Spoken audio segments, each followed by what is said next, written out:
My beloved daughters and sons, my beloved sisters and brothers, our honorable guests, we are really blessed, to have this event, an event that we celebrate, for internally for almost 20 years. We started the program, what we called, the Silk Road Cultural Diplomacy, in memory of one of our greatest founders, the late Nuhad Tolan. Nuhad Tolan was the Dean of the College of Urban Planning, the founding Dean of the College of Urban Planning. He was very instrumental in engaging, the community, the Muslim community and the Arab community in a loving, responsible way. He and Governor Atiyah were one of our greatest mentors to so many individuals that happen to be sisters and brothers that are leaders or servant leaders in our community, including myself. I met, Governor Atiyah, the late governor, in 1987, late 1987, and I met Nuhad at the same time.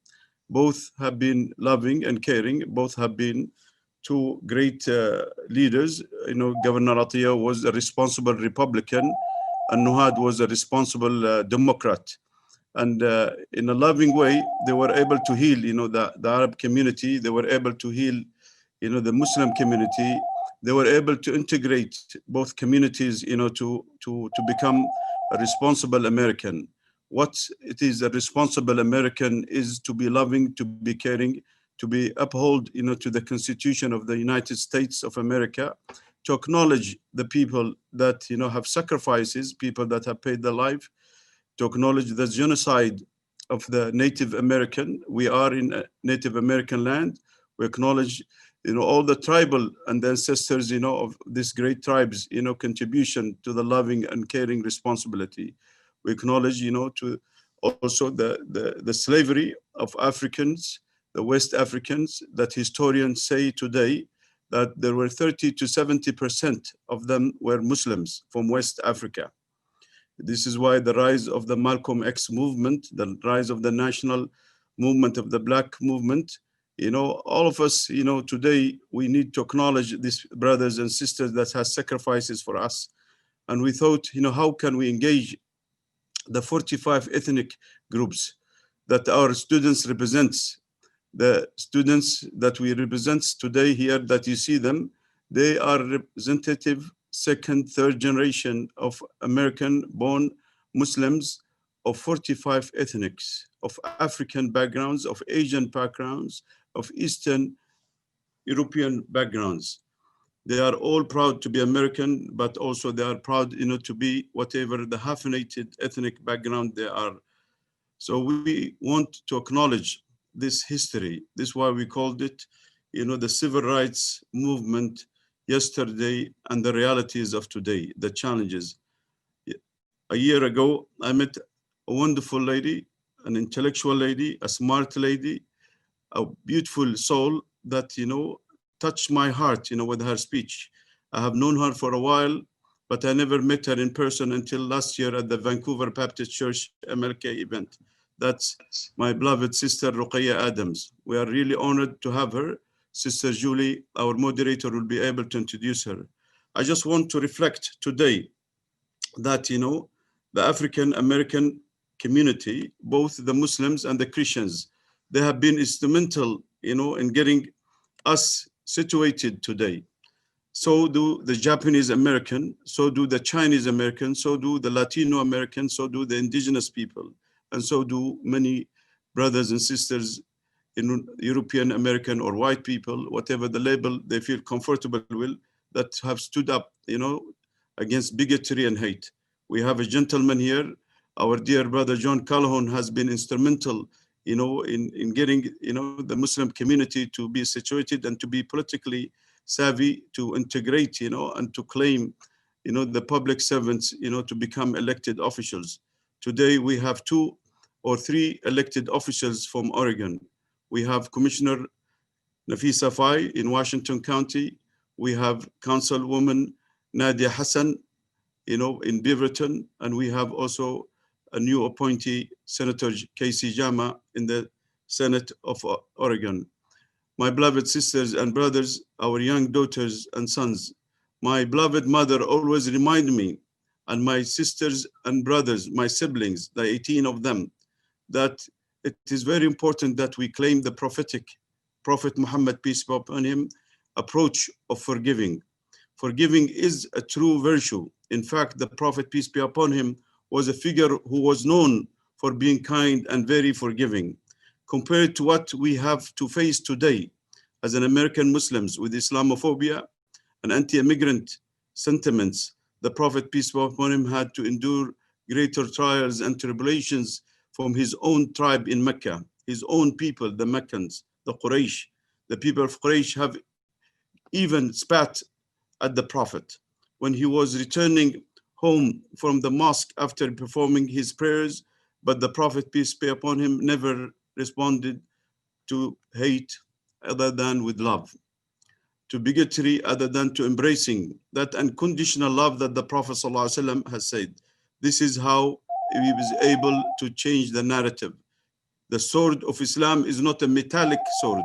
The sword of Islam is that intellectual, loving, caring sword that in 100 years Muslim created a history, a great civilization all the way from West China to South Asia, to Central Asia, West Asia, to North Africa, East and West Africa, and also to the southern part of Europe. When history was misnamed the Dark Ages, it was cities of light. This is what we want to claim. This is what we want to gain again.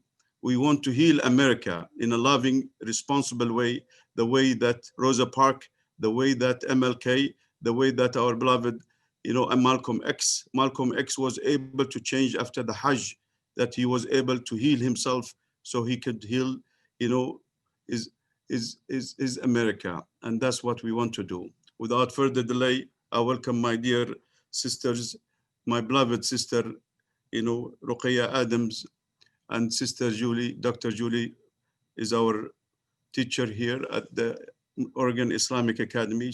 Teacher Julie has been part of our growth for the last 21 years. She has a PhD in education. She is a teacher of social studies, language, art, and speech and debate. Sister Julie, it's all yours. And I do also welcome the 6 panelists from all our students in the Oregon Islamic Academy. And I welcome our 6th to 12th grade for joining us. And I welcome all our guests. Thank you very much, everybody. Assalamu alaikum. Can everyone hear me? Yes. Okay. Thank you, Brother Wajdi. Welcome everyone to our special MET and OIA presentation, the Civil Rights Movement, Challenges and Realities, yesterday and today. And these are indeed challenging times with the capital of democracy under attack by insurrectionists, our president being impeached for the 2nd time during his quarter, and thousands of troops being stationed at our capital and around our state capitals as the inauguration day approaches. So these are very challenging times, and we've always had challenging times in this country. We have a full schedule for the next hour and a half featuring 3 brief videos of Malcolm X's letter of racial reconciliation from Hajj, Dr. Martin Luther King Jr.'s I Have a Dream speech, and the final sermon of the Prophet Muhammad, peace be upon him. After the videos, I'll introduce our keynote speaker, Sister Rukaya Adams, who will be offering her insights on the civil rights movement. And our program will conclude with questions and reflections from some of our OIA students on the topics of human rights, Muslim women's empowerment, and equity and race. So let's get started by listening to the powerful words of Malcolm X telling us about his transformative experience during Hajj, and Dr. Martin Luther King Jr.'s vision of racial equality, and the final sermon of Prophet Muhammad, peace be upon him, that describes the rights and responsibilities that we have for each other within our human family. And so before we start that video, I just want to mention a quote of Dr. Martin Luther King Jr. To keep in mind during these times in our capital and across our country. Dr. Martin Luther King Jr. said, We must forever conduct our struggle on the high plane of dignity and discipline. We must not allow our creative protest to denigrate into physical violence. Again and again, we must try and rise to the majestic heights of meeting physical force with soul force. So with that, I will hand over the program to the people who are presenting the videos. All right. Thank you, Teacher Julie.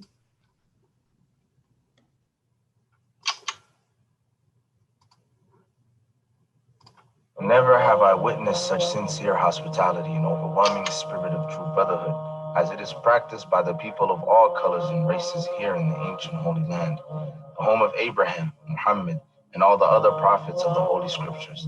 For the past week, I have been utterly speechless and spellbound by the graciousness I see displayed all around me by people of all colors.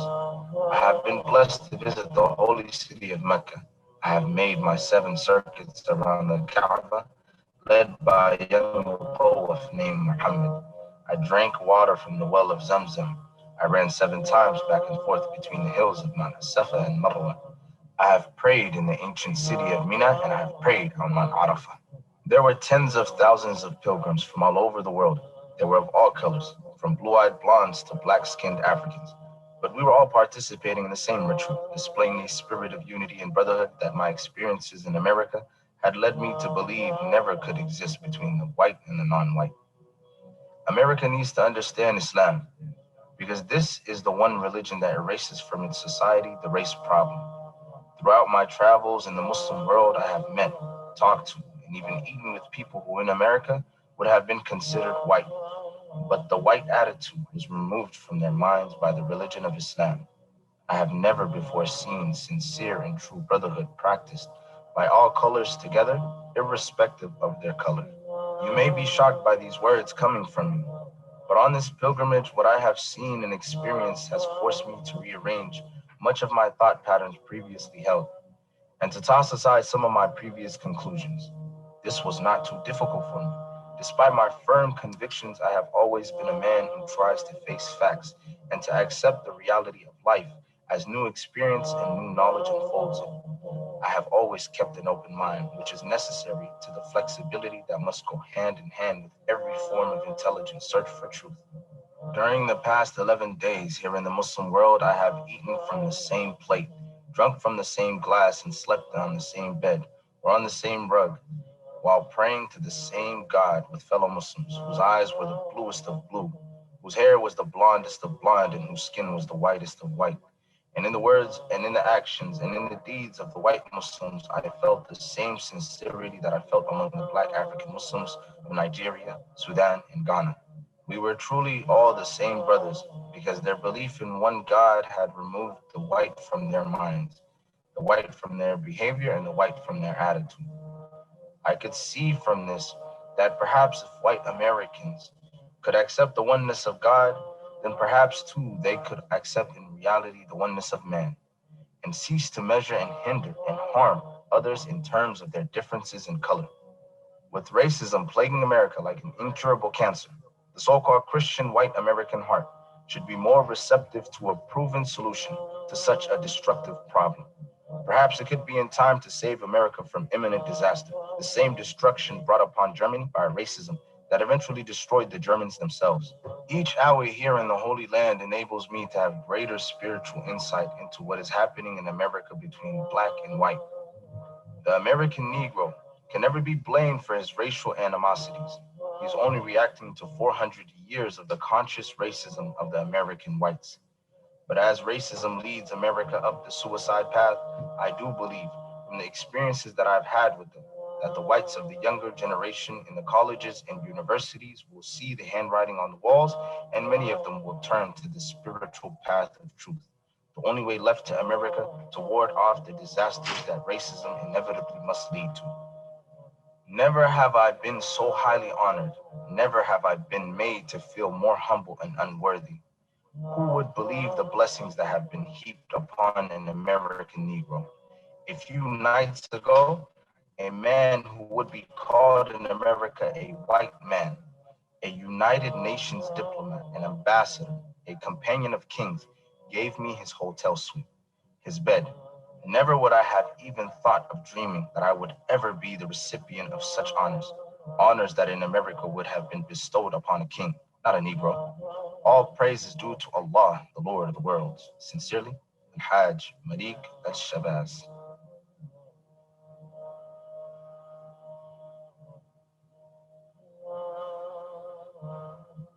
I have the pleasure to present to you Dr. Martin Luther King, Jr.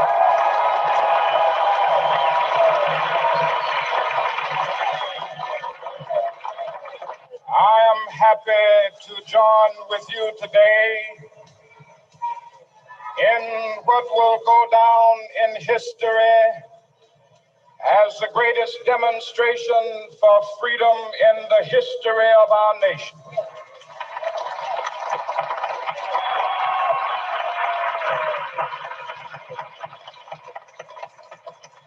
Five score years ago,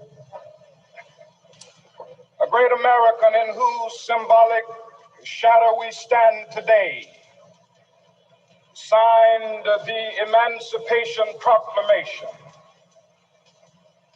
This momentous decree came as a great beacon light of hope to millions of Negro slaves who had been seared in the flames of withering injustice. It came as a joyous daybreak to end the long night of their captivity. But 100 years later, the Negro still is not free. 100 years later, the life of the Negro is still sadly crippled by the manacles of segregation and the chains of discrimination. 100 years later, the Negro lives on a lonely island of poverty. I have a dream that one day this nation will rise up and live out the true meaning of its creed. We hold these truths to be self-evident, that all men are created equal.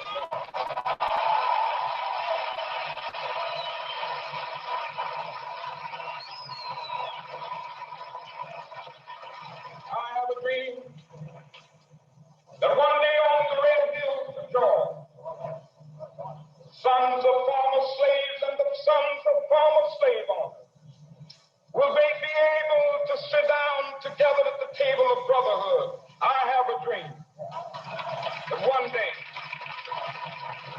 even the state of Mississippi, a state sweltering with the heat of injustice, sweltering with the heat of oppression, will be transformed into an oasis of freedom and justice. I have a dream.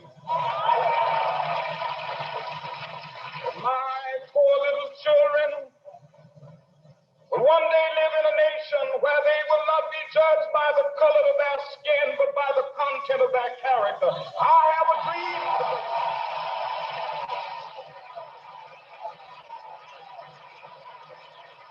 I have a dream that one day, down in Alabama, with its vicious racists, with its governor having his lips dripping with the words of interposition and nullification. One day right there in Alabama, little black boys and black girls will be able to join hands with little white boys and white girls as sisters and brothers. I have a dream today.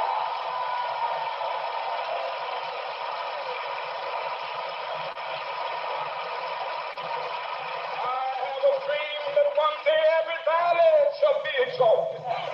Every hill and mountain shall be made low, the rough places will be made plain, and the crooked places will be made straight, and the glory of the Lord shall be revealed, and all flesh shall see it together. This is our hope. This is the faith that I go back to the South with. With this faith, we will be able to hew out of the mountain of despair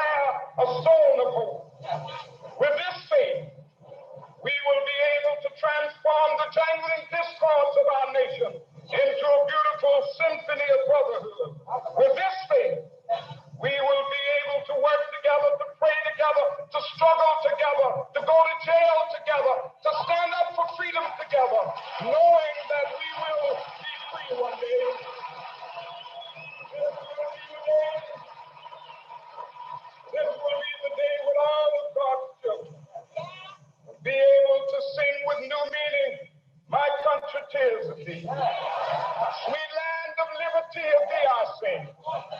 Land where my fathers died, land of the pilgrims cried. From every mountainside, let freedom ring. And if America is to be a great nation, this must become true. So let freedom ring. From the prodigious hilltops of New Hampshire, let freedom ring.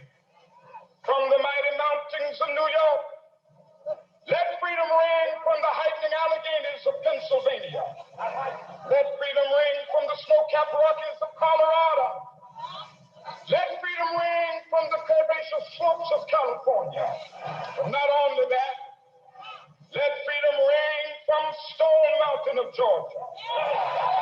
Let freedom ring from Lookout Mountain of Tennessee. Let freedom ring from every hill and molehill of Mississippi, from every mountainside. Let freedom ring. When we allow freedom ring, when we let it ring from every village and every hamlet, from every state and every city, we will be able to speed up that day when all of God's children, black men and white men, Jews and Gentiles, Protestants and Catholics, will be able to join hands and sing in the words of the old Negro spiritual, free at last, free at last, thank God Almighty, we are free at last.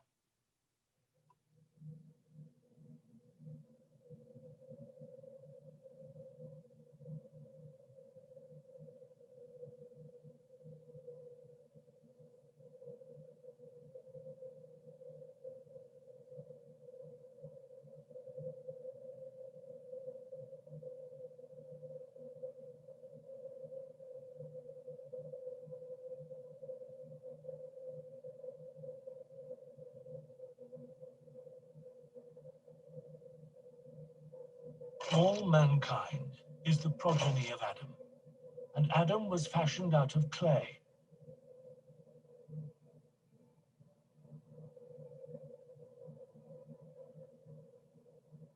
Your lives and your possessions have been made immune by God to attacks by one another until the day of judgment.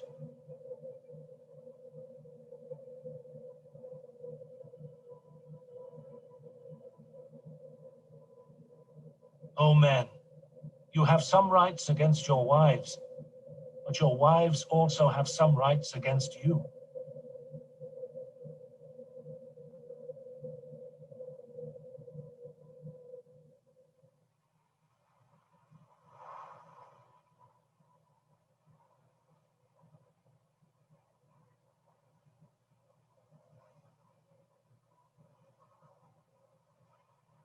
All of you are equal.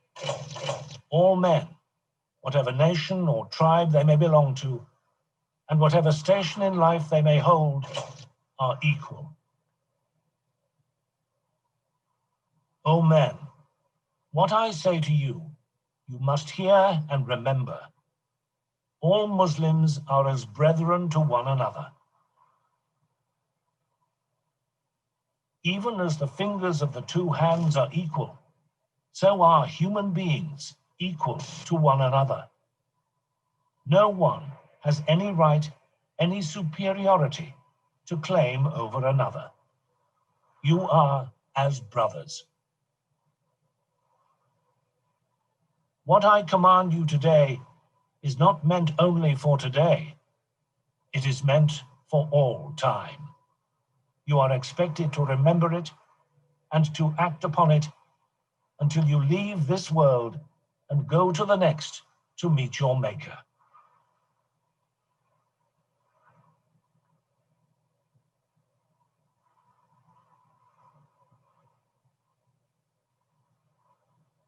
What I have said to you, you should communicate to the ends of the earth.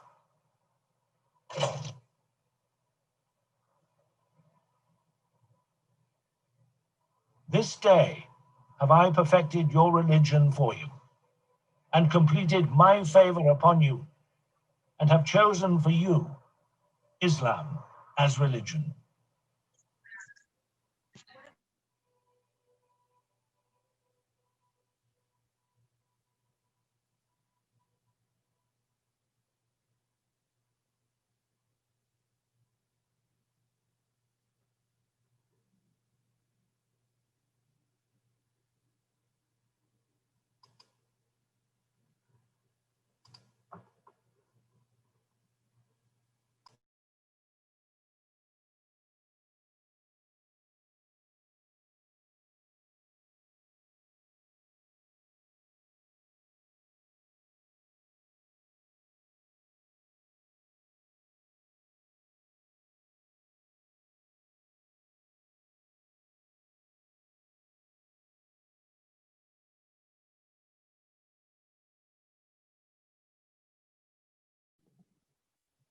Assalamu alaikum, everyone. Can you hear me?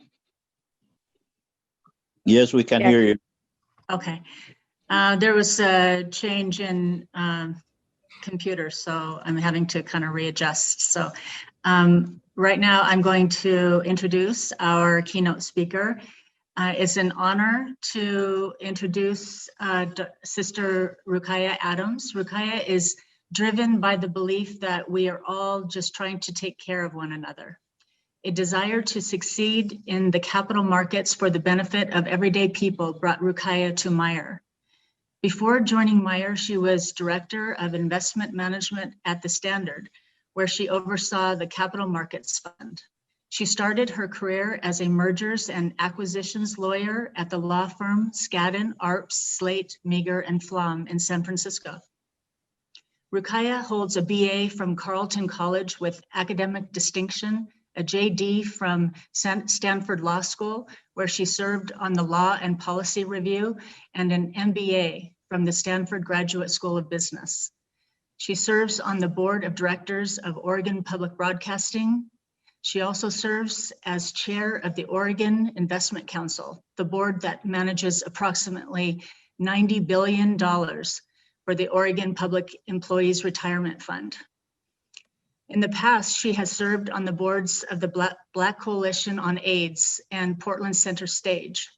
Her pro bono work includes negotiating on behalf of the Lawyers Committee for Civil Rights, the Homeless Prenatal Project in San Francisco, and the National Children's Defense Fund.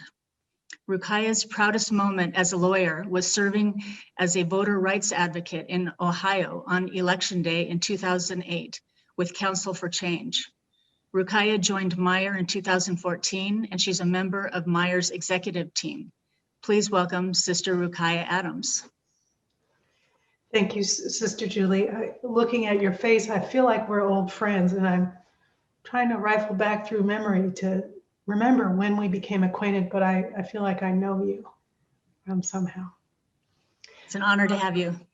Thank you. Assalamu alaikum. Like So to all the young folks on the call, I'm so excited to talk with you. I will admit that I don't have children and I don't know how to talk to children. So I'm going to talk to you like you're adults.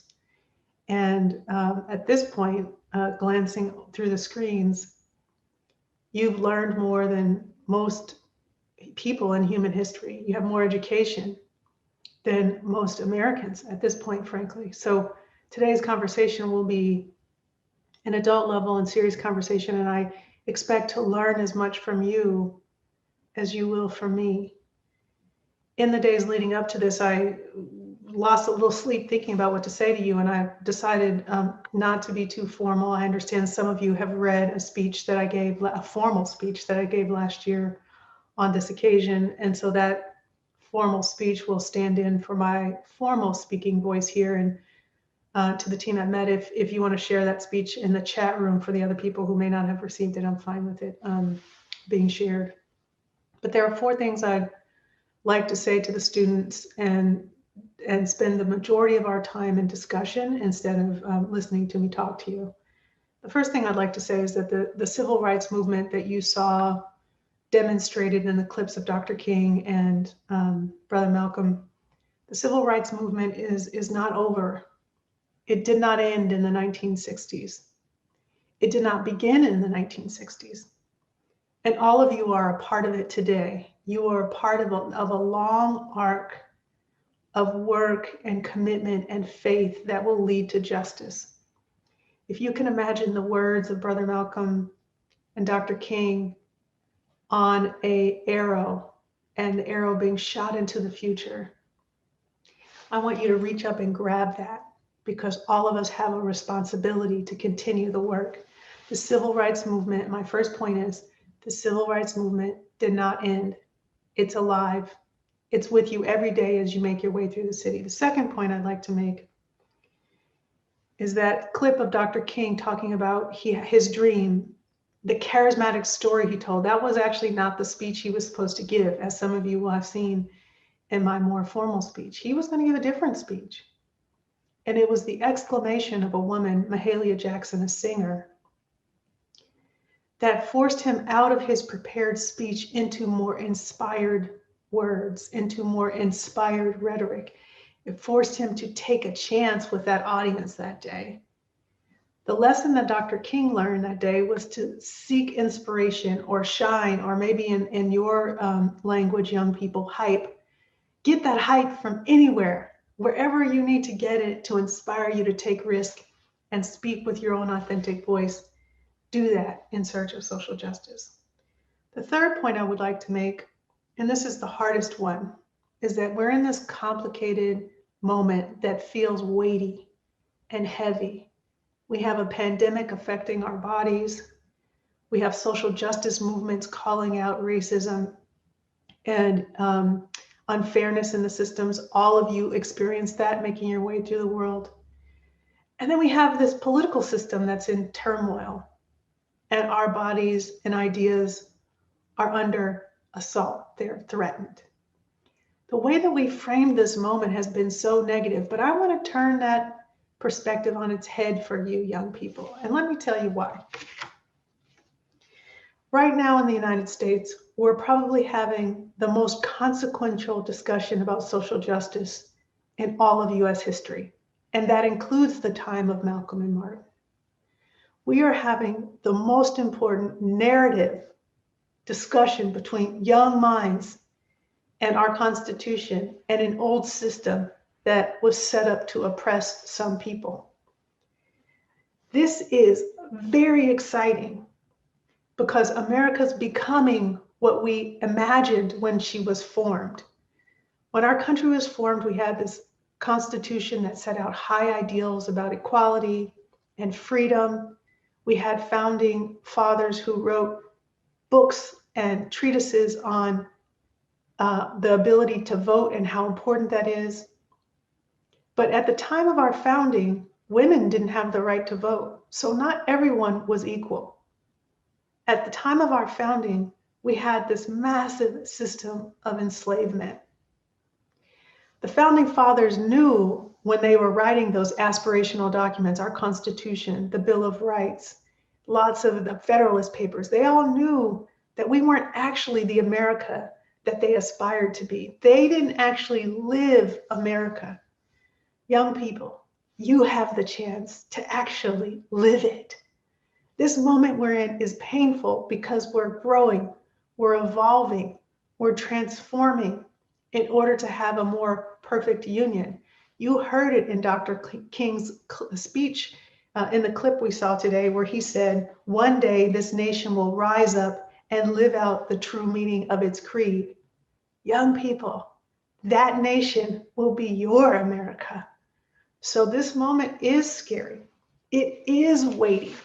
It is terrifying. There is so much at risk, but there also is so much opportunity for a better life in a better country after we all make our way through this really acute, important social justice moment.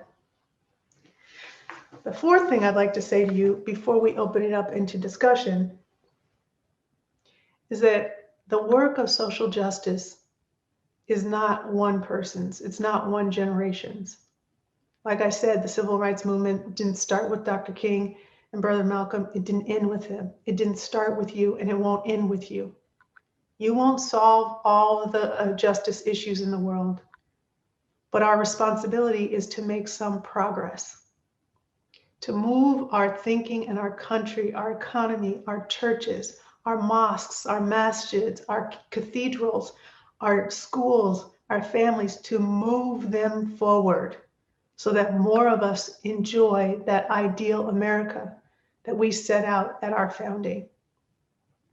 Those are the ideas I'd like you to think about, young people, as we talk. First, the civil rights movement did not start and end in the 1960s. You are a part of it.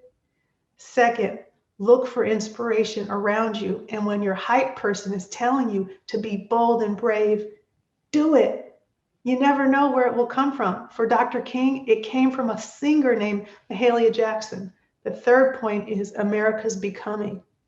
It's becoming the America we imagined when we were formed, but we haven't actually lived out until this point. And the fourth is Do not be overwhelmed by the enormity of it. It is not your responsibility to solve it all, but to help us all move forward together.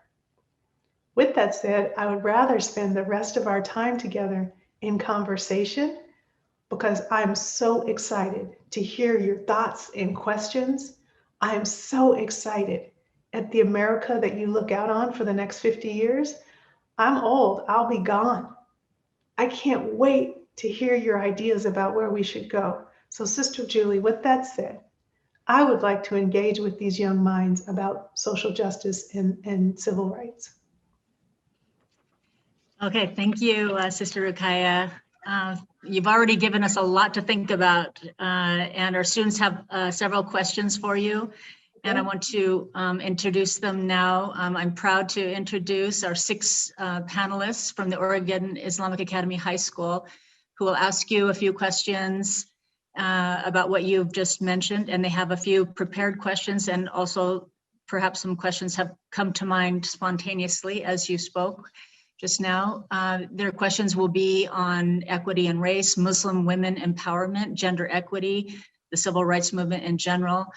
And so I'll just introduce each of them. First, we have Mahmoud Jawad, who's a senior, and Amira Eshui, who's a sophomore, Idris Ibrahim, a junior, Salma Sheikh, who's a sophomore, and Huda Basharo, a junior, and Muslim Jamal, who's a sophomore. So I will hand it over to our panelists, and perhaps you could ask your questions in order, starting with Mahmoud. And our students will, they have a question prepared for you, and we didn't know how much time we would have, so they're going to ask their questions, each student one at a time. And then if there's more time, they can ask other questions. Plus they have a little reflection of their own that they want to share with you, offering some of their own experiences related to the civil rights movement. So Mahmoud, would you like to get us started? Yeah. That sounds great. Hey, Mahmoud, how are you? How you doing, Rukaiyah? I'm good. Nice to see you. All right. I want to, if that's possible, start with the reflection because I feel like that's the most important part. So, assalamu alaikum, everybody. I'm Mahmoud Jawad, a first-generation American and senior Oregon Islamic Academy. And as a refugee, Muslim, and person of color, I initially couldn't find belonging or the opportunity to be myself. But through compassionate organizational leadership that builds unity and understanding, something that I myself have been doing for the last 5 years, I learned how to transform my community into a people of engaged leaders. In uniting our communities and their members, we are able to begin bridging the gaps of inequity, injustice, and systemic oppression. We have championed positive change, brought it to the table, and unified those that sit at that table, while also reminding ourselves of those like us who have been encouraged to stay reticent and cannot bring themselves to stand proud of their identity due to the deeply rooted systemic discrimination in American society. To lead, to inspire, to advocate, and to organize means to listen and to respond, to use the ability of speech to amplify the voices of the silence, to love and accept no matter the circumstance, to organize and lead for the growth of our democracy, society, and the people it represents. I myself have cried about our community. I've heard the outcry of my marginalized communities and created meaningful dialogue, created forums for education, and taking significant action to insist the transformation of my local society to one that condemns bigotry and champions unity. In this moment, I ask my fellow youth to embark on this journey and lead a new way forward, because if we do not continue to fight injustice, it will prevail. I ask my younger colleagues to look into our most solemn duty, the unification of our humankind as the Prophet and Quran have taught us. Along the way, I have learned a great deal about myself and how much more I need to learn in order to help towards creating a society that truly exemplifies this nation's motto. Out of many, one. Through the lessons I've learned through active participation in leadership, organization, and advocacy, I know that we can be better. And through the will of my young and diverse generation, we will. So I ask all of you that are younger than me at Oregon Islamic Academy to take action, to do what Malcolm X and Martin Luther King did over 75 years ago, and to lead a new future forward. My question for Auntie Rukaiyah is, how can we as a nation heal from the divisiveness and hatred of the last 5 years and join the civil rights movement today? And what do you, as a distinguished leader today, ask of us moving forward? Those are wonderful questions, Mahmoud. It's so nice to hear your voice and hear your resolve. My heart is just warmed looking at you. I want to answer the first question first, which is, what do I ask of you? There are so many, I mean, you're all different ages, so my apologies to the really, really young kids. I'm going to just speak frankly about this, but the world will take so many things from you and you will offer so many things to the world. I ask of you that if you give anything, give thought, right? It's funny, as someone who manages lots of money, people often think that financial wealth is where my mind resides most of the time. In fact, it does not. Money and wealth is just a measure of something. It's not something in itself. And that's something that it's a measure of, is thought and regard. So I would say for your generation, we really need you to think deeply and to speak up. So many systems around you are transforming. Our economic system is transforming from a capitalist system that was very extractive to something else. It has to change, right?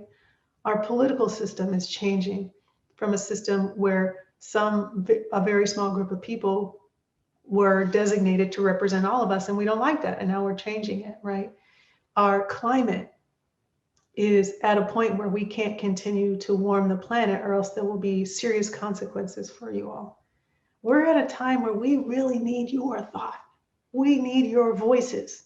We need you to be good at science and math and become experts in areas that will help us solve the physics problem of energy storage, or the biology problem of feeding us all, or the chemistry problem of healing our bodies as we encounter these viruses.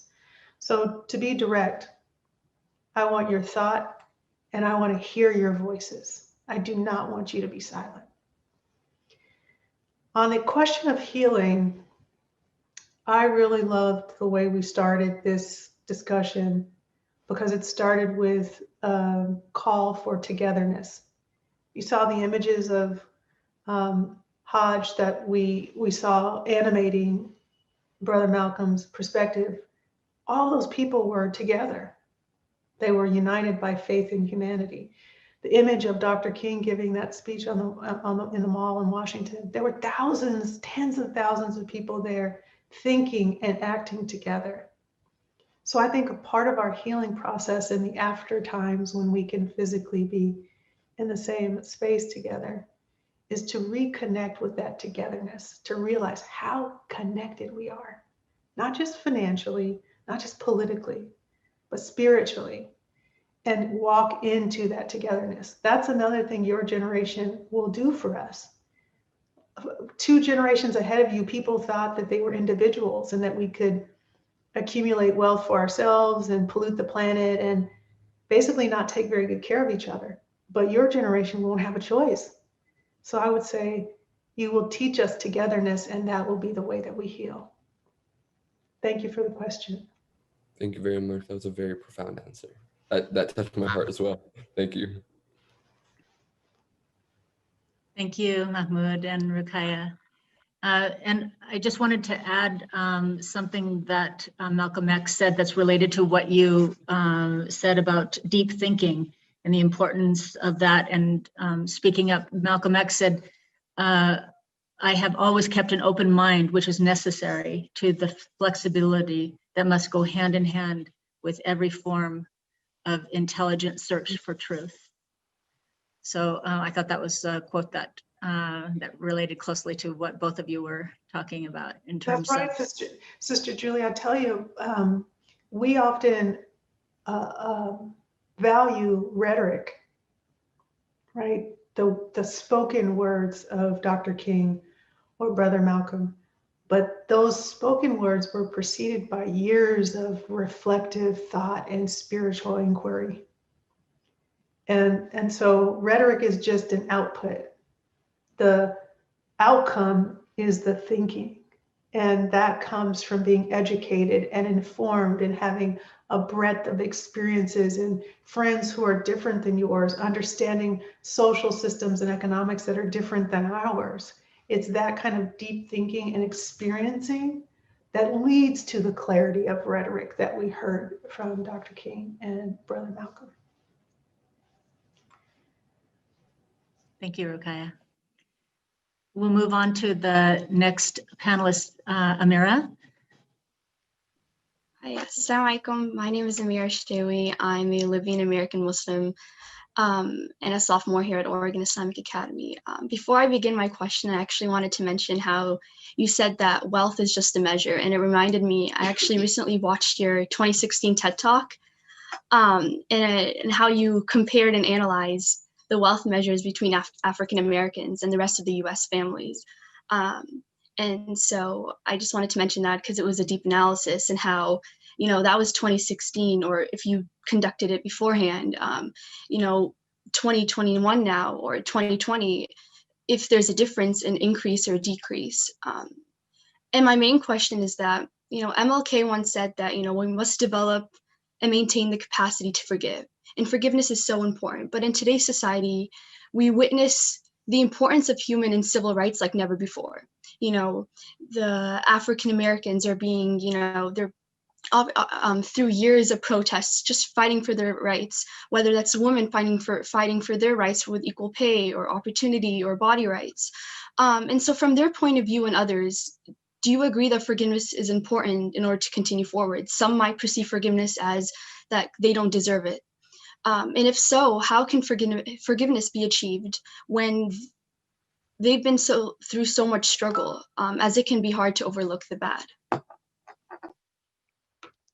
Sister Amira, I hope you go on to be a professor or a lawyer. I can hear the force of your intellect coming through, and I love it. Oh my gosh, I can't wait. We're going to pour into you. A few things. Thank you for watching the TED Talk. For the folks who haven't seen it, the gist of the TED Talk is that Black wealth really hasn't changed at all in US history. And that most Black families today have an amount of wealth that is the same amount that slave owners got as a tax credit when the slaves were emancipated. It's the same number. And we've organized our economic systems, our educational systems to extract from Black people in the form of labor and literally our bodies. And that economic effect of extraction hasn't changed much. Even though our bodies are not free, the economic output of our lifetimes still benefits largely white people and white institutions. And that's a very scary thing to say. Mira, I gave that talk in 2016. The number, in fact, has gone down for Black wealth since then. The effect of declines in home ownership, most recently unemployment,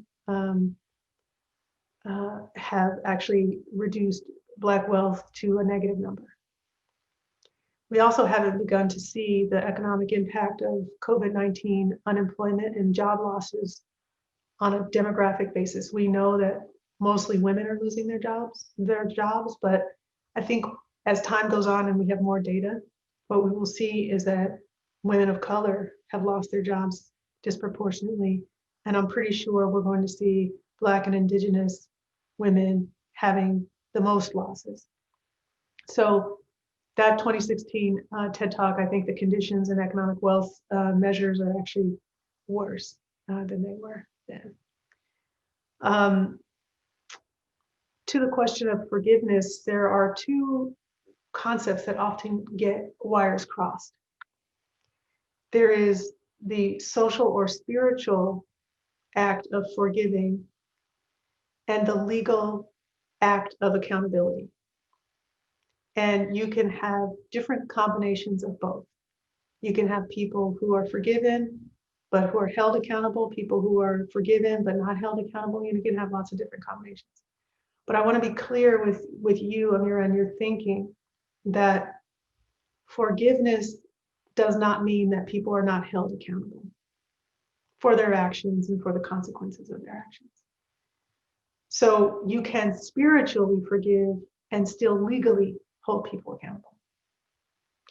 And with that said, forgiveness is a verb. And the beneficiary of forgiveness is actually not the doer, it's actually the done to. I don't know if that makes any sense. That the forgiver has as much benefit from the choice to forgive as the person who receives the forgiveness.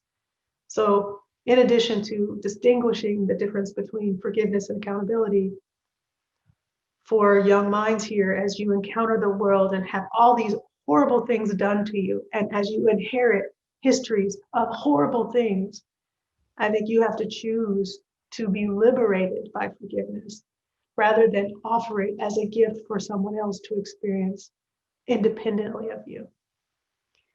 The thing is, Amira, this is the thing Black people who are descendants of slaves have figured out. Horrible things happen, and we live with the legacy of that. It's in my DNA. It's in my skin color. It's in my genetic makeup. My body is literally evidence of slavery. But I have to find joy and beauty and love and spiritual enlightenment in this life. And so finding a way to both forgive individual people and finding a way to forgive institutions, finding a way to forgive America for that is necessary for my own spirit to thrive. Do I hold people accountable? Absolutely. Do I hold them accountable personally? Absolutely. Should we hold some of those people who behaved poorly last week accountable legally? Absolutely. But we also must do what we have to do to keep our spirits positive enough that the momentum continues toward a more perfect union. That would be my answer there, but I'm happy to talk more about it, Amira.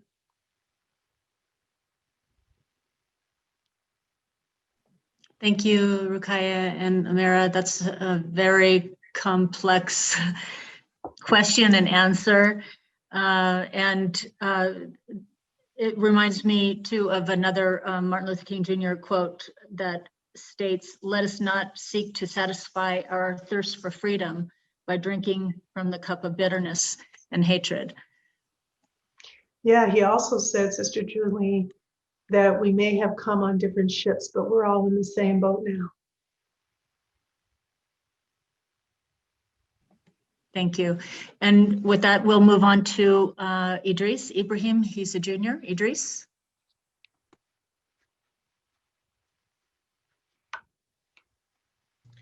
Hello, everyone. My name is Idris Ibrahim.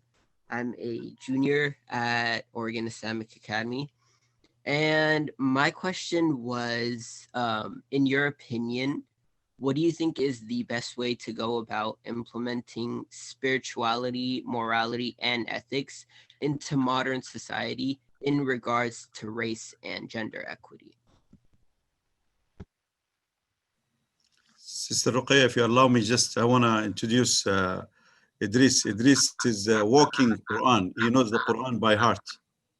He and his 5 siblings, they memorized the whole Quran, 3 sisters and 2 brothers. May God bless him and bless his family, and especially his mom and dad, Jace, that's a nice introduction that Washti has given you. Will you repeat the question again? It was so important. I want to make sure that I got the 3 components that you wanted me to reply to. Sure. So it was, in your opinion, what do you think is the best way to go about implementing spirituality, morality, and ethics into modern society in regard to race and gender equity? Wow, that is a tough question, and the answer is going to be a very adult answer. And some of it may make sense today, and maybe over time it will make more sense to you. But my life's work is to make money from money without being a total jerk. And so much of our lives touch on our economic system. And it is in that engagement or touching our economic system that some of the most immoral, unethical, and horrible acts are committed. People think of slavery as a moral failure. Well, slavery was also an investment asset. Slaves were capital, right? People will say that polluting our climate is horrible, but a lot of that climate degradation is a result of industry and economic activity. So I would say to you that one of the most important ways to infuse spirituality, morality, and ethics into all Americans is to infuse it into our economic system. Let me tell you how I think we should do that. We often think about capitalism as people making decisions about investments or banks holding a bunch of money. We don't often ascribe moral responsibility to capital or money or currency. We think that the people holding it have responsibility. But what if the capital itself or the money or wealth itself has a moral responsibility to serve humanity? If the money in your pocket isn't just to be used to buy things, but to help each other. So I would say the most immediate way that we could push us all to think more deeply about spirituality and morality and ethics would be for us to say that all wealth has moral responsibility, because all of us touch it in one way or another. We touch it when we buy a soda at the corner store. We touch it when we work per hour in our compensation. We touch it in our savings. We touch it in retirement. And if all of us, in choosing how we accumulate and spend money or wealth, attached to those decisions, clear moral responsibility, I think it will flow out into all the ways that our society operates. I also think that for people like me who do math for a living, I basically do calculus for a living. Investing is just adding curves and trying to find the area under the curve. That math, like any art form or technical form, once you get to a level of mastery, it becomes art. It becomes faith. Here's an example. I tell people I manage $100 billion. If you can imagine an amount of money piled on a kitchen table in $1 bills, that's money. So I'm going to ask each of you to imagine $1,000 piled up in single dollar bills on your kitchen table. Okay? You can imagine that, right?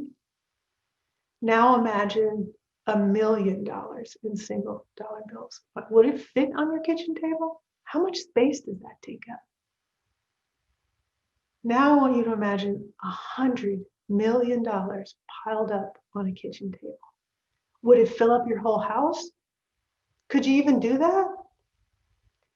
Now imagine $100 billion. When you get up into those really large numbers, you can't even imagine it. And once wealth gets to the level that you can't imagine it in currency, it's not actually money. It's faith, it's spirit, it's imagination, it's energy. It's something other than the technical arithmetic. That's the thing I want, that's the majesty I want to insert into your view of the things you do every day. You go to the store and you spend $1 on a bag of chips. Well, imagine millions of other kids around the country going into the grocery store, buying a bag of chips and handing over $1. And if you add up all of your activity together and the choices you make together, you could actually really change things, right? You could really make things move, not because you have millions of dollars yourself, but because that dollar has a moral responsibility.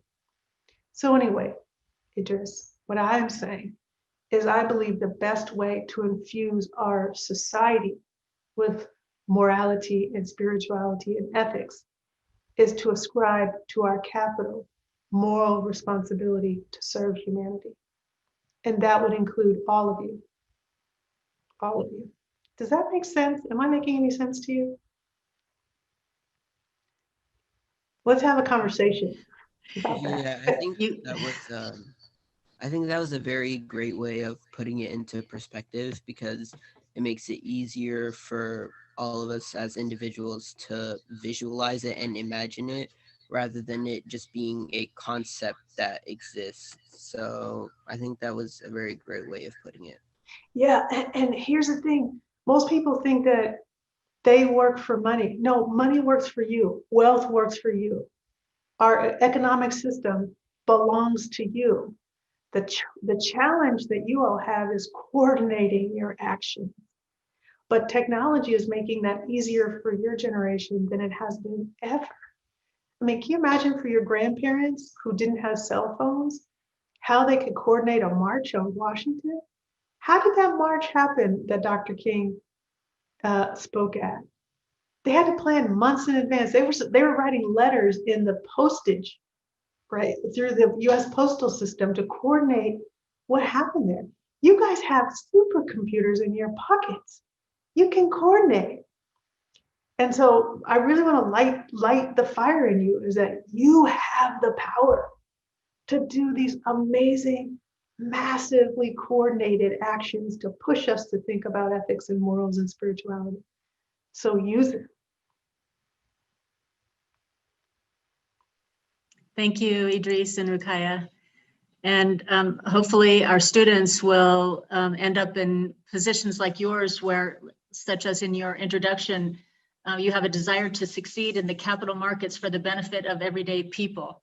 And so we hope, inshallah, that our students end up in positions where they're able to use their money and be trustees of this money and use it for the benefit of others. So thank you for that response. And can I say something before you do anything else?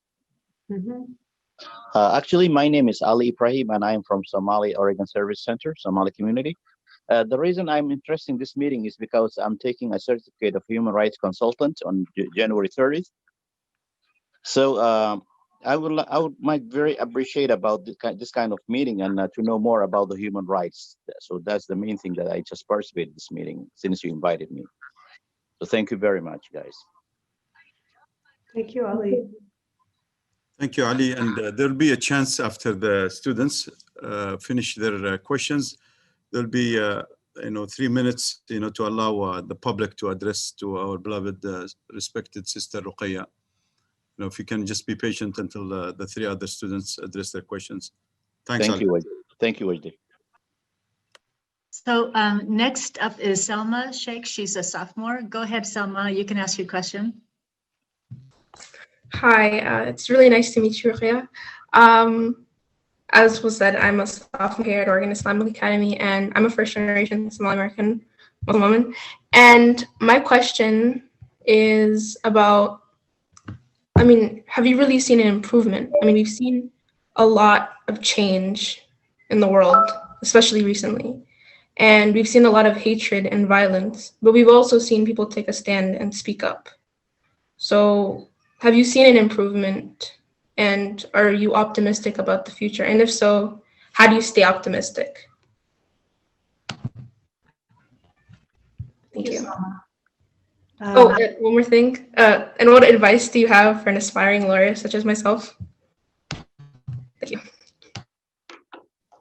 It's interesting you say that you want to be a lawyer, which is a work that's study and rhetoric. I will say that just looking at you, you're interesting, and you look creative to me.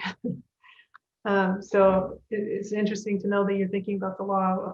I'll talk about that last, but I have seen improvement. When my great-great-grandmother moved my family here from Shreveport, Louisiana, she moved us here because her son was lynched. He was among the many Black men in Louisiana killed by the violent, racist violence of the Jim Crow South. It was horrible. her youngest son killed by a police officer. And when she left the Jim Crow South, she had only had school through the 2nd grade.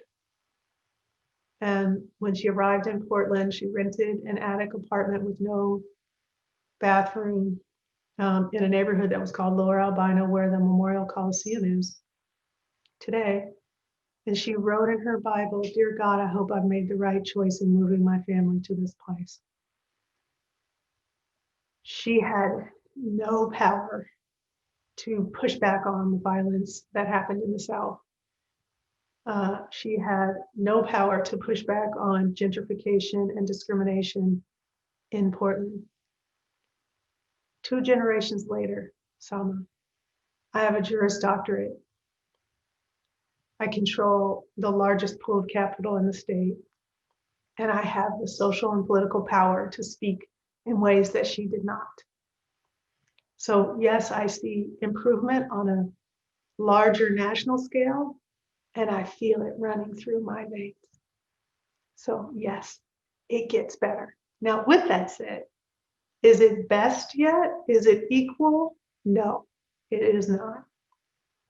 Is it harder for women? Yes, it is. But her sacrifices and my education created a lot more opportunities for me. Now, with that improvement comes some responsibility. I don't get to have the education that I have and the wealth building opportunities. They're not just for me personally, they're for all of us. Every person in the masjid that we went to and the churches that I went to with my grandmother, who fed me and swiped my butt when I was misbehaving and who kept me on the right track, all those people should also benefit from my education. So I feel like I have some responsibility.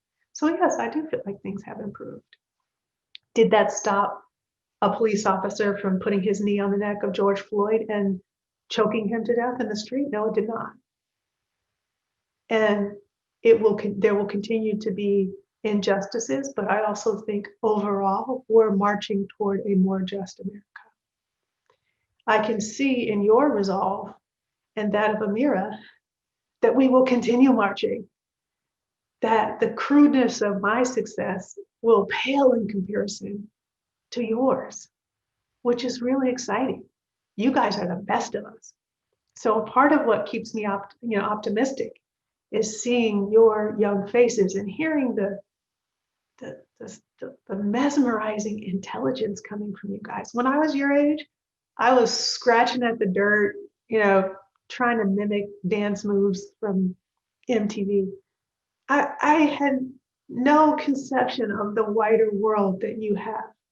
I was so unsophisticated in the ways of the world. You guys, with your access to technology and your global view, are so much more sophisticated than we were at your age. I can already see that you're going to outpace us all pretty soon. So I'm optimistic just looking at you and hearing your ideas. So a part of the way that I remain optimistic is just listening and serving and receiving the gifts that my great-great-grandmother gave me and living a pretty awesome life. I will say that when she wrote in her Bible that day, "Dear God, have I made the right choice in moving my family to this place?" I can say definitively, yes, you made the right choice. And my life is even better than she could imagine. I've been free to read whatever I want to do. I can have the time and wealth to live the life I want. I can travel. It's pretty amazing. And I'm going to enjoy it because she wanted me to enjoy it. So that's how I stay optimistic. Advice about lawyering. So I practiced law for 10 years and I've been an investor for 15 years. So I've spent more time investing than I was a lawyer, but a practicing lawyer. But I think you're already well on your way. Right? Lawyering is thinking and writing and listening. So as long as you commit to deep thought and meaningful listening, by the time you get to college, you'll be prepared. I have no doubt about that. But with that said, I left the practice because practicing law, in my opinion, was important work, but the social justice movement had moved beyond lawyering for change. We needed our economic system to get in line with what the lawyers could imagine, right? The social justice lawyers. And what I saw was that litigating is important, but it's not the only thing we need to do. So I made the next step to move into investing and allocating capital in alignment with social justice, so that all the lawyers who are doing the legal work are supported by capital. So I would say interrogate a little bit what role you want to play in the justice movement for your life, and it might lead you to something other than the practice of law, as it did with me. My beloved Sister Rukaiyah, Salma, we have been talking, after they saw your TED Talk. Salma and Amira would love to meet you sometime, to, if you don't mind, to be a mentor from time to time. I know you are extremely busy, but this is a God gift for you, having two daughters that hopefully that you'll mentor and pave the way and map for them the way, if you don't mind, in the future, As long as Amira and Salma mentor me as well. Thank you. May God bless you, and thanks, Salma and Amira, for your wonderful questions, and Idris and Mahmoud so far as well. Thanks, Sister Rukaiyah. Thank you too for sharing your story about your great-great-grandmother and the tragedy that she had to experience, and how proud she must be of you and what you're doing now, what you're accomplishing now. I'm sure that has really inspired you through the years, and also for encouraging our students and inspiring them and being such a great role model for them. We really appreciate that. So next up is Huda Basharov, who's a junior. Go ahead, Huda. Hello, good afternoon, everybody. My name is Huda, and I'm a first-generation Somali American here at Oregon Islamic Academy. I'm very passionate about, science and very, very about math. I genuinely do enjoy it. And so much in STEM that I co-founded a social media startup, which is student-led, to encourage young girls to go into STEM, and as well as advocating for them to be able to know that they can do it and that there are other people like them. So my questions for you today are, how would you measure success as an advocate in terms of getting your message to others? And how would you recommend the young girls and boys listening today to move forward in advocating for human rights, especially when they don't feel like they have a voice? Well, that is a compound question. So for the lawyers in the room, a compound question sounds like one, but it's really complicated in more than one part. I want to make sure I answer your question. If I don't, follow up with what I don't answer, because you've raised some really important points on the point of STEM training and love. I want to tell you another personal story, Huda. When I was in high school, I was plucked out of the public school system to go to a private school. I went to Cal and Cable for high school. And when I got there, for the first time in my life, I was pulled out of a largely Black and brown environment to one that was mostly white and mostly wealthy. And in that transition, I started to get negative messages about my love of math, and was sort of pushed away from pursuing a STEM-based career. And I ended up kind of getting pushed toward rhetoric and the practice of law around your age. But my true love was math. So can you imagine what it was like to be a mathematician stuck at a law firm where all I had to do was write and read? It was like torture. I did the best I could to choose a practice area that was mathematically inclined, but fundamentally lawyering is the science of rhetoric. It took me 10 years from my first day of law school. The first day of law school, your very first class is constitutional law. And back in those days, we actually had books. I don't know if you guys do, but it was a book, and you crack open the book, and the first cases you read are about early American history. And my very first day of law school, I thought to myself, I wish I had gone to business school. That was my first thought.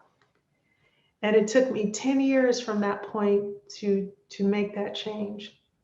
It took me 10 years of adulthood to undo the negative messages I had received about math and my ability to do math. Today, like I said, I do math for a living. And it took a lot of time for me to push back against gendered messages and to do the thing that my spirit wanted to do. So first thing I want to say to you is, you are about to hit a time in your life when you're going to get messages about whether or not you're good at math or science, or what your place should be in math or science. Girl, push back on that. Do not allow a racist, sexist system tell you where to go. Your spirit and your talent should go where your spirit and talent want to go. Okay, so stay in that STEM world if that's what you want to do. I would say how I measure success at this point in getting messages out, I don't have any particular measure, except for that I know how I feel in sharing and articulating a point of view. And if I feel educated enough to have an informed opinion, and I have relationships wherein I can have serious conversation about difficult issues, and I'm comfortable and financially well off enough to read things that stimulate thought and engagement, then in my opinion, I have succeeded. Whether or not it gets out to lots of eyeballs and ears, that's an afterthought. I don't have an agenda for controlling people. What I have an agenda for is letting my Black spirit and my cultural orientation flow out from me to share with the world. So I would say for most people, it should be first an internal measure of success. And then second, measuring the ways that you interact with institutions and other people, your family, your school, your masjid, your spiritual relationships. So all of those interfaces are where how you measure success, and you want to have a lot of them. Some people may say, I should measure the number of people who've looked at the TED Talk. I have no idea how many people looked at it. Or I should say how many people I've given speeches to. I have no idea. All I know is that my great-great-grandmother's Black spirit is alive and healthy. And I can talk about it. That's all I can say for you, kiddo. I have no better answer than that. You had a second part in your question that I don't think I got to. What was the second part of the compound question? How would you recommend the young girls and boys listening today to move forward in advocating for human rights? Yeah, so I would say to you guys, really get a command of the technology. Watching the protests this summer and the teenagers organizing marches this summer, I loved how you guys took what for us was a social or a communication tool, and you turned it into an organizing tool. I mean, older people, 40 years and older, look at their phones and they think it's for conversation. You guys can use those for organizing, sharing information, challenging perceptions, questioning authority. You could do that. So I would say, grab onto that technology, organize yourselves, organize your money, organize your time, lean into it. Don't back away from the technology. It's a huge help. And it'll make you guys tap dance around us old people. The reality is that I feel like I'm pretty hip and I pay close attention. And I'm getting to the point where I don't even understand the various powerful ways that you use technology. So I'd say lean into that and use it more. Thank you. I actually went through the same thing with my love for math through middle school. So it's truly inspiring to see someone turn out so well. So thank you. Stay in the calculus, because if you don't understand the math, you're going to be working for the girl who does. I assure you. Thank you, Huda and Rukaya. And our last panelist is Mohsen Jamal, who is a sophomore. Go ahead, Mohsen. Assalamu alaikum, peace be upon you. My name is Mohsen Jamal, and I'm a sophomore in Oregon Islamic Academy. I'm an Ethiopian and citizen of Canada, and my question for you is, what do you think is the biggest issue or problem that prevents people from recognizing racism and other types of bigotries and the problems that result from it? Ooh, that's a tough one. So last week we saw a lot of racism and crazy on display in the state and the nation's capital. In the aftermath of last week, what's become pretty clear to me is that a lot of people recognize how racist our politics are, how unfair our economic system is. We understand that our educational system is heavy with colonial and racist perspectives. We know that. I think the challenge is getting people to act, to change it. And the action, so sort of following on your question, I think that the way that we get people to act is not with rhetoric or debate or any of the lawyer arts. Where I think we need to get people to act is in other ways of knowing truth, right?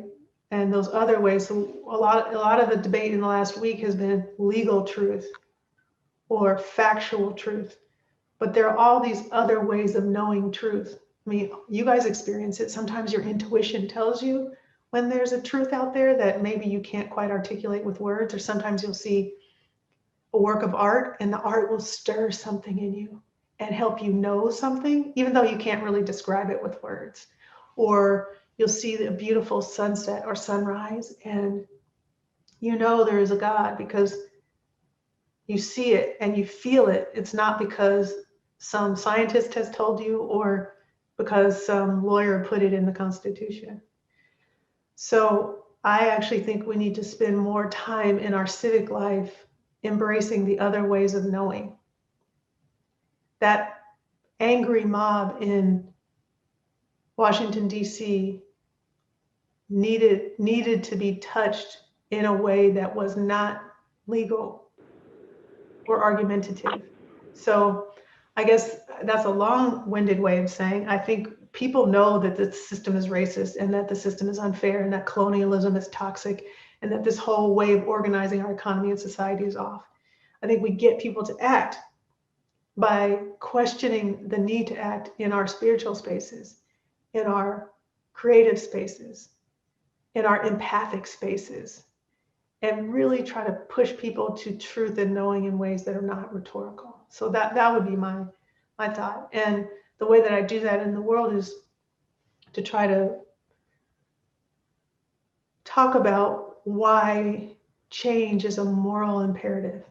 It's not a legal imperative. It's not a financial imperative. It's a human and moral imperative. So if you start to talk to people's ways of knowing that are not written down, I think that then you begin to see behavior that's different. And I don't think we've on a national level tried to do that. And that's what you guys are doing.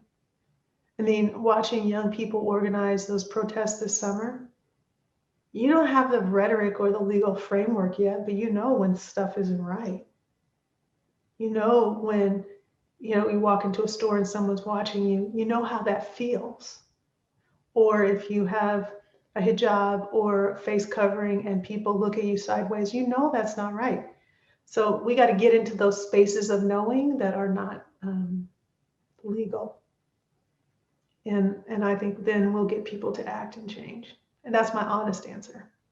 Before that, we got to hold them accountable legally and sometimes throw people in jail. but there's a limit to that. I think that leads to accountability, but not action and transformation. Thank you, Rukaya. There must be a follow-up question to that though, because that was a deep question and a really imprecise answer. Do you have a follow-up question, Wilson? No, I appreciate the answer, and I think it was a very good answer. Okay, thank you, sir.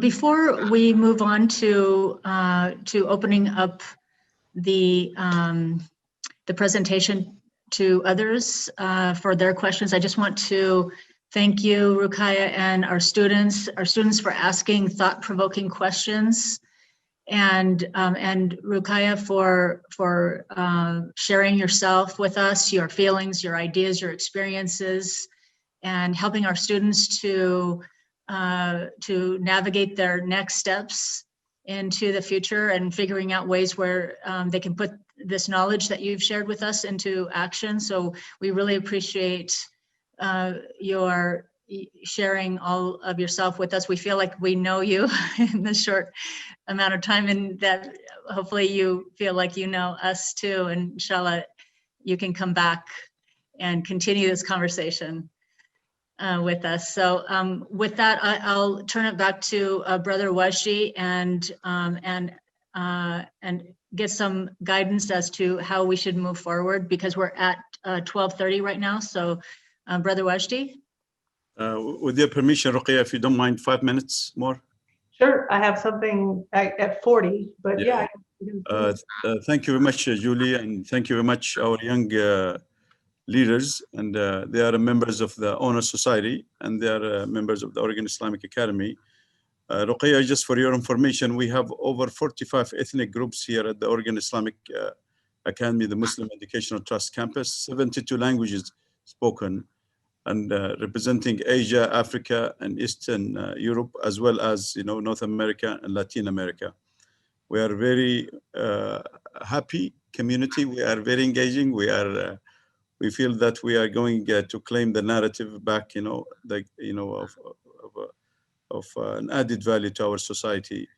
They are well trained in the interfaith and intrafaith, the Institute of Christian Muslim Understanding.